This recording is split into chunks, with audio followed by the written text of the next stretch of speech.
How are you guys doing? Welcome over here to the channel. It's me, myself, Rob, and then you have, of course, Matthew Tardio, which is the other host of this podcast. I will tell you guys right now, we're going to be splitting things up. If you do not know already, I'm going to take back over most of the Ukrainian stuff, and Tardio is going to stick with the stuff that is happening over in the Middle East. So we're going to kind of conquer and divide, or divide and conquer. I think that's probably the better way to put it. I like to say tag team. I'm going to go with tag team, bro.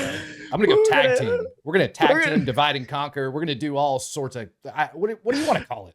I don't know. I said it backwards, but you guys get it. So we're going to be diving deeper into that, as well as doing some mapping here and there, depending on what's going on inside of Ukraine. Now, you guys do know that there is a little bit of a fuss going on over the long-range missile usage. That happened pretty quick. I didn't think they were going to do it this quick, but they already had a plan in action, and they hit some areas that were fairly deep inside of Russia that people didn't believe they were going to target. Because I remember we were live yesterday, and there were some of you guys inside the chat who were saying, no, they're not going to hit that far deep into Russia. They're just going to hit around the front lines where they're fighting. Well, I'm going to tell you guys right now, it happened. And you want to pull the mapping for them there? Yeah, so we can actually see. And just before we do, I mean, this is allegedly the ATACMS going off that actually got launched up over in there. Just so we're tracking. I like it. I like seeing things being launched into legitimately. Were these things going into space? No, they don't fly that high. No. I wish they'd be going into space, but they're not really going into space. We'll leave that up to Elon. He's going to get the mapping up because this is pretty important. So there's Briansk right there. That's where it hit. That's where it hit. And you said it was a military what that they struck? It was, I think it was a depot filled with long-range missiles as well. Yes, it was a military depot resulting in damage in ammunition and anti-aircraft missiles. This happened directly after the U.S. actually lifted them. I think it was like 24 hours they sent them off. Right. So, and like I was just reading that, I don't know whether or not it's true. I've got to look into this deeper. It says that U.S. officials didn't even necessarily like confirm that we did that.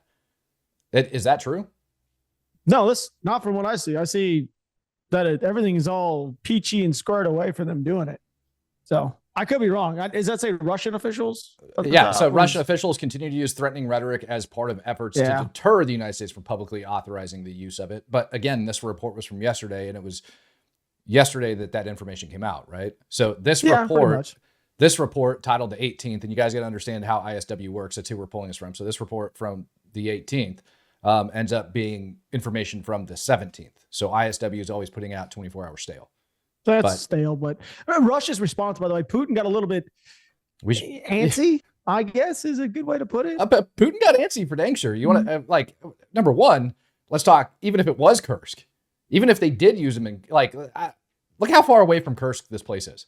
132 miles. That's from like Kursk proper. If we're to drag it down to like where all the fighting's taking place, you're talking like 150 miles or roughly 240 kilometers. That means it's almost closer to Chernihiv. See where Chernihiv is at?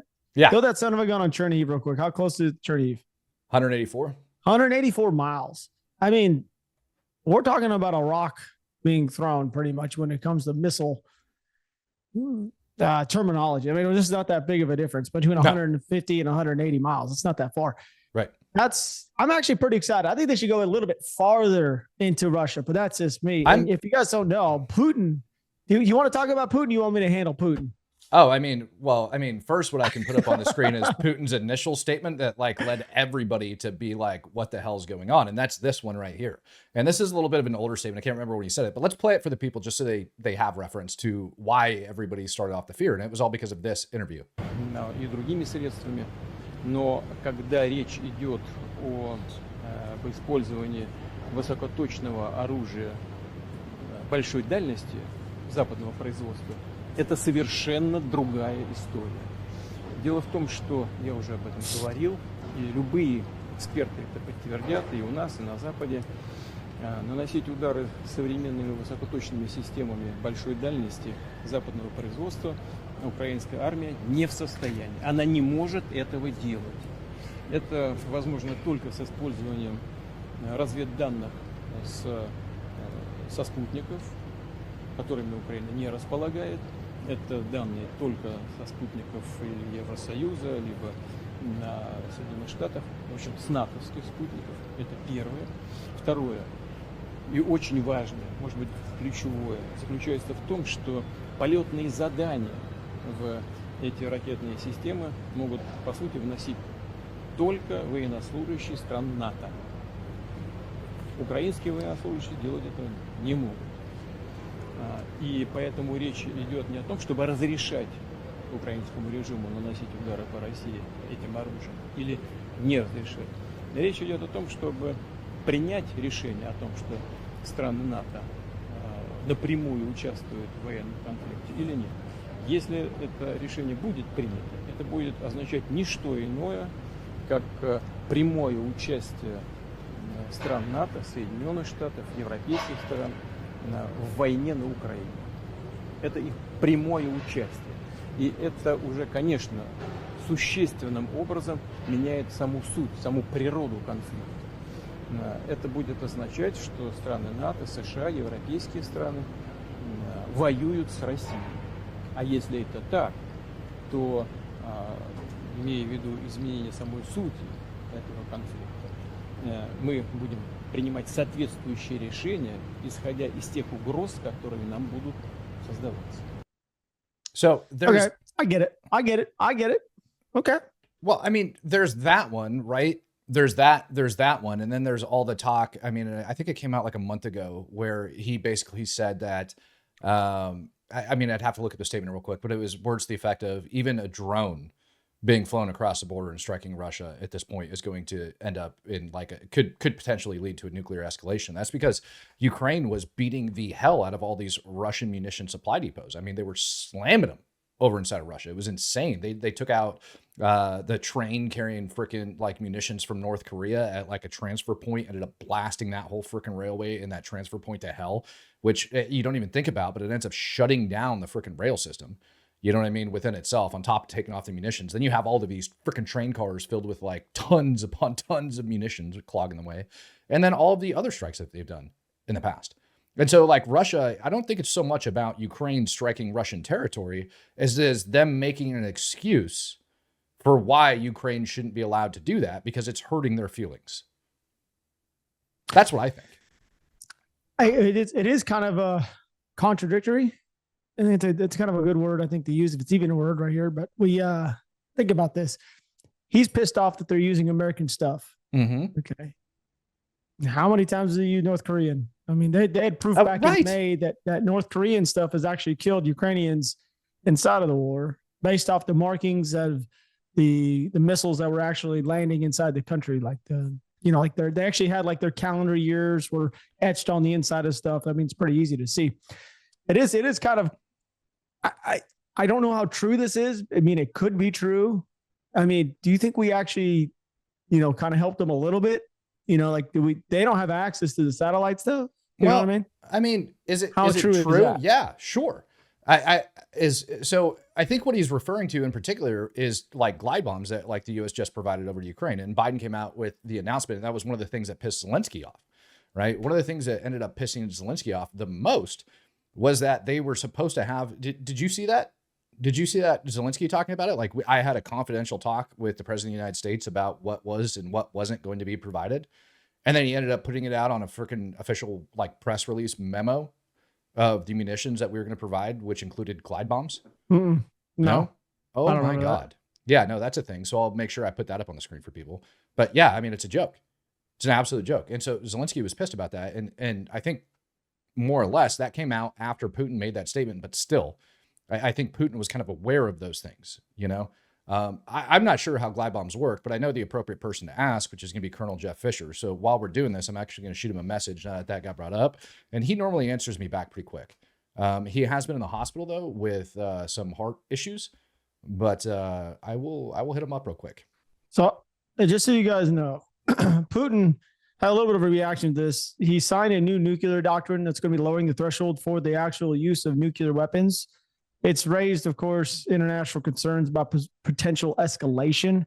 Now, I'm going to say right here, and I'm going to go down this, Russia's new nuclear doctrine, the expanded conditions. The updated doctrine permits a nuclear response not only to nuclear attacks, but also to conventional attacks that pose a critical threat. Now, quote unquote critical threat. That's very vague because anything could be considered a critical threat just depending on what your mood is that day, to be honest with you. If you're in a bad mood, a critical threat could, what is considered critical at this point? But that is also to Russia's sovereignty and to its territorial integrity. This includes attacks by non-nuclear states supported by nuclear-armed nations. Now, they threw that in there because why?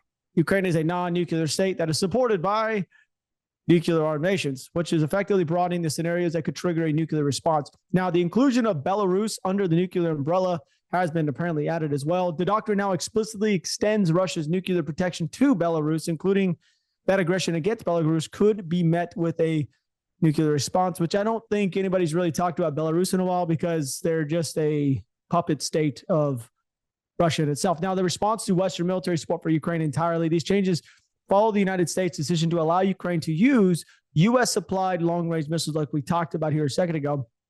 Now, the big thing here is it's considered grounds for nuclear response if, and especially if, the attacks are perceived as a threatening to Russia's sovereignty. Now, I wish someone would explain that a little bit. Do you think you have a better way to explain exactly a threat to Russia's sovereignty? Well, what would they perceive as a threat to Russia's sovereignty? What is a perceived threat? Well, what do you think it encapsulates? Rob, that's a very interesting question because they have perceived a threat in many different ways. They've talked about NATO expansion, which I always thought was a joke. Right. Saying that that's a threat to freaking Russia. They talk about all of the munitions being sent, like I said, all the way down to a drone at one point in time, saying that that was going to be a threat for Russia and that they could deal with that. So, I mean, the question is whatever, Russia feels like labeling as a threat to their sovereignty. I mean, seriously. Well, that kind of goes back to the very beginning when I kind of went a little bit of a rant there, when it talks about the conventional attacks that pose a critical threat. Now we have two different things. Basically, you have a critical threat that to its sovereignty. When they go back to what is perceived, they're like, this is one of those kind of things of how do you feel that day? If you're going to perceive it or if it's critical. Well, yeah. And so for me, critical, I think mission critical towards war effort. That's how I perceive that, right? Mission critical towards war effort. So continuing to target all those munition supply depots as Ukraine is currently doing would be critical.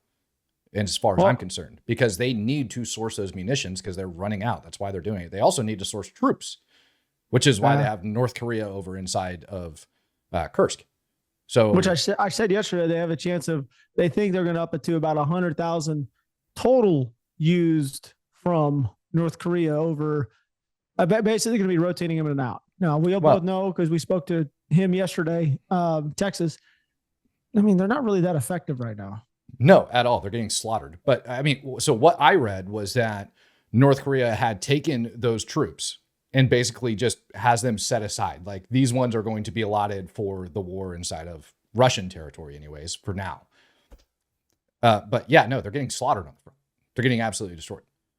Now, one of the things actually happened with Putin doing this, he lowered the nuclear use threshold entirely. This is not like fear mongering us being trying to get clicks or views or anything, but he actually broadened the conditions under which nuclear weapons might actually be used. Russia has effectively lowered the threshold for nuclear engagement, increasing the risk entirely of an actual escalation inside that region. I don't know. It's more of a deterrent. I threw the document up on the screen. I can read it. It says, it's already translated. Okay. Yeah.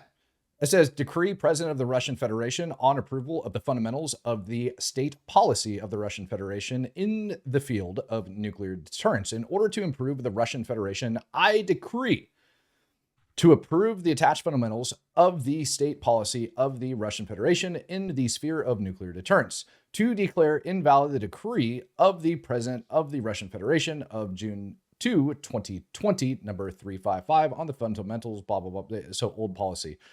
This decree shall enter into force on the day of its signing, November 19th of 2024. I don't think Russia's actually ever going to use nukes. I think this is more of a posturing thing. But to be truthful, this is kind of a weird time to be anything to be happening, to be honest with you, because we have an administration going out. We don't just have an administration going out. We have an entire government being flipped completely on its head, like here in America. We are going from a little bit of blue or a lot of bit of blue to legitimately all red, correct? Right. I mean, we are the whole thing in America is just going to get flipped on its head. So I don't know if he's doing this as well. I mean, it's so funny.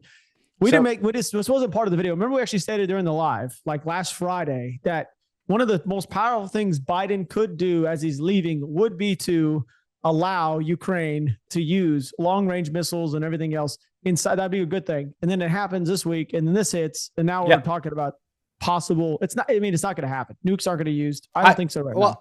Well. So hear me out. Hear me out. Now, this came from open source intel. I didn't read it in the document, but it does reference like an attachment in there. And what open source intel is saying is it also lists ballistic missile launches against Russia as a trigger for nuclear retaliation and outlines which countries are considered under its nuclear deterrence. Even providing land or resources for aggression against Russia is seen as a reason for nuclear deterrence.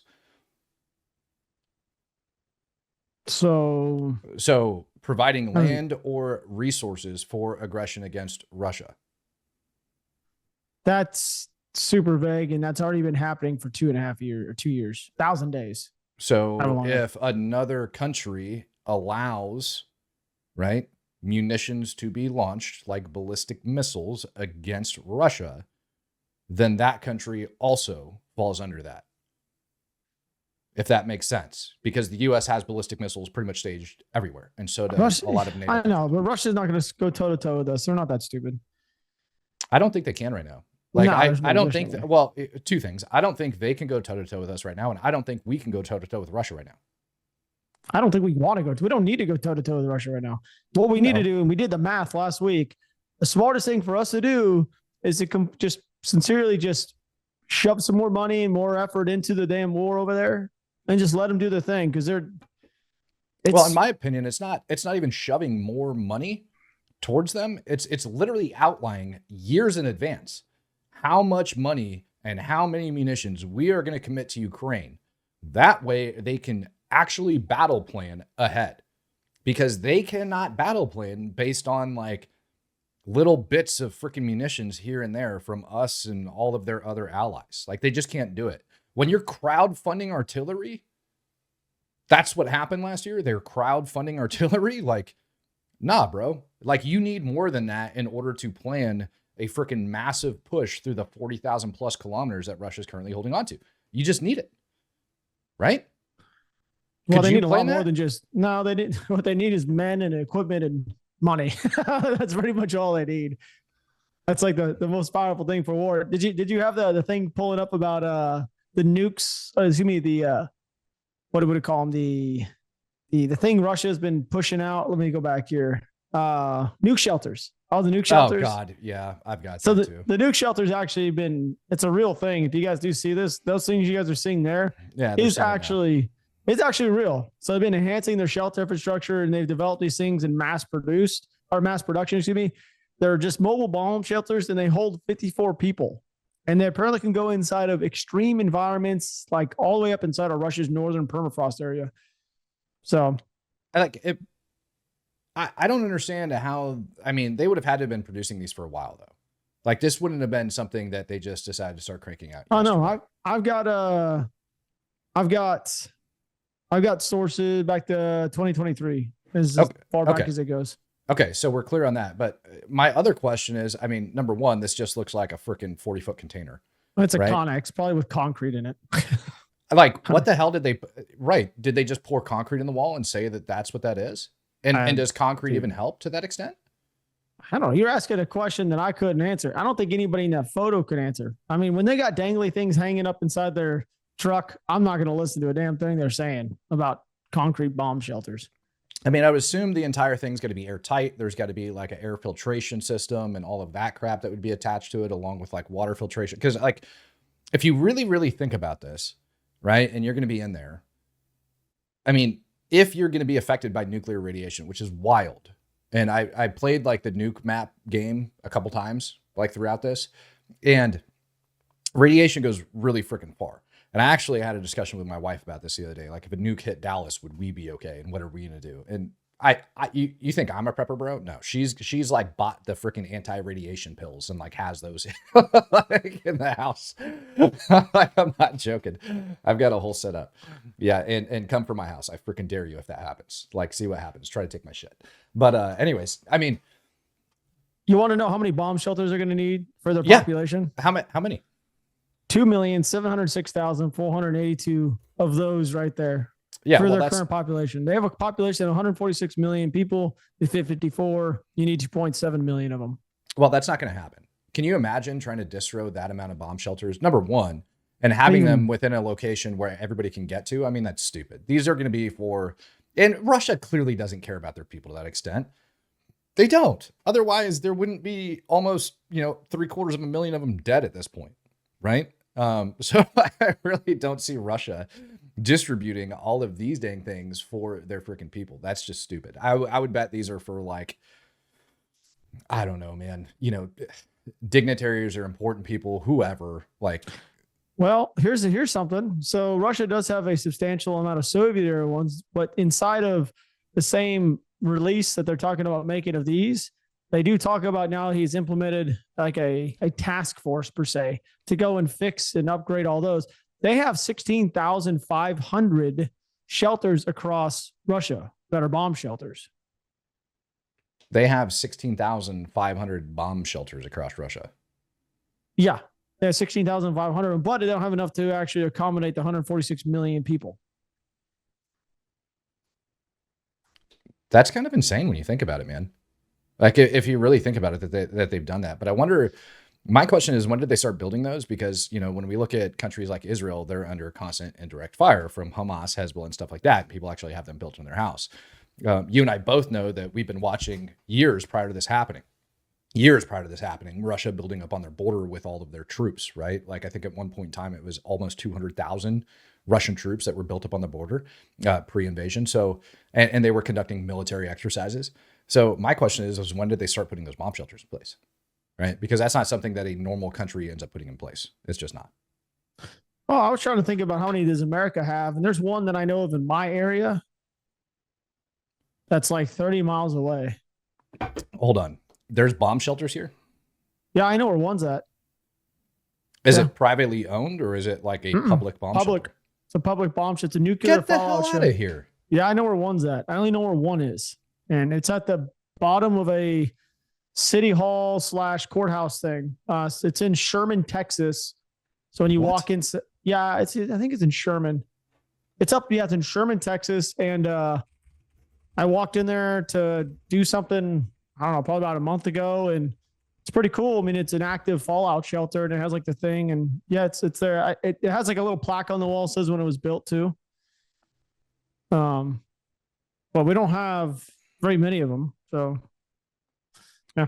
It says, so I had to type it into AI just because hell with it. It says the United States does not have a comprehensive, publicly maintained network of nuclear shelters in the same way some other countries do. But during the Cold War, particularly in the 50s and 60s, there was a program to designate various public buildings like schools, government offices, parking garages as fallout shelters. Shelters were identified by distinctive yellow signs and were intended to provide some level of protection against radioactive fallout. However, the shelters were not designed to survive a direct nuclear blast, but rather to shield occupants from the fallout for a limited time post-attack. Oh, it's pretty cool. So like the whole building itself, I know this is kind of going off topic, but I'll just explain it. It's in Sherman and it is a county courthouse, but it's a 4-story building that was made out of limestone and it was actually built during Cold War, but the construction was built with small windows and everything else. Like it was built just for it. It's really kind of interesting. I'm actually you have me curious now. So I'm looking it up. Like I'm actually like, you could type in the one in Sherman. It'll pull it up. It's like, see that yellow sign right there? It has one of those on it. It's got one of these things. Yeah. It's pretty cool. It's got a plaque. I mean, I don't know if anybody goes down inside there, but yeah. Anyway. So, I mean, that's there. Now it's on the screen for everybody. Stupid ad. Get out. Dang it. I just want to see that. There we go. Right there. Yeah. so that's pretty cool. So those are Cold War freaking signs. So if you see those in your area, that's what those are for. That's weird. A fallout shelter sign hangs on a building on East 9th Street in Manhattan. So they still exist? That's what you saw? Yeah, dude, type it in on Google just so you can show people. I mean, you can just type in Sherman, Texas fallout shelter and Google Images or Google or right there. I'm sure it's going to pop up. Well, I mean, I just typed in U.S. nuclear shelter Cold War. And it's got all sorts of weird shelters that people were looking at building back in the day. It's got like people like, crap like this. Yeah. I mean, that was a construction thing back then. Fallout shelter and basement, fallout shelter starts here. That's wild. I didn't know that. I didn't know that at all. You know, on like a random side note, I was at a training facility and I'm trying to remember what it's called. They actually use it quite a bit and it's over in Georgia. I was at a training facility over in Georgia for some military stuff. And it is an old, like the United old freaking, like an entire freaking site that was made to function like a nuclear plant. And they even employed like trucks and all sorts of stuff to constantly be on rotation, driving through to make it look like it's a full production nuclear site. And it was just a ploy. Like it kind of like World War II type stuff. Yeah. Pretty cool. Well, makes you feel any better. This thing only holds 1,650 or 1,153 people or something like that. I don't know. It doesn't really matter. Well, I appreciate everybody who hopped over here. Thank you so much. Maybe we'll come back with you guys later on today, maybe tomorrow. Who knows? Do love you guys. Thanks for hanging out over on the channel. We'll see you guys tomorrow.